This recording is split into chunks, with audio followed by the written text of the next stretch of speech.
Müğənni Afət Fərman qızı 8 mart Beynəlxalq Qadınlar Günü münasibətilə aldığı qeyri-adi hədiyyəsi ilə gündəmə gəlib. Publika Az Milli Aza istinadla xəbər verir ki, sənətçi sosial şəbəkə hesabında paylaşdığı videoda həyat yoldaşının ona maraqlı hədiyyə aldığını bildirib. Afət qeyd edib ki, həyat yoldaşı bu dəfə ona qaz hədiyyə edib.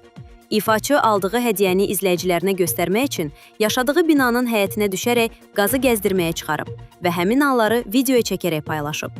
Qısa müddətdə yayılan görüntülər sosial şəbəkələrdə geniş müzakirələrə səbəb olub. İzləyicilərin bir qismi bu hədiyyəni maraqlı və fərqli hesab etsə də, digərləri müğənninin paylaşımını birmənalı qarşılamayıb.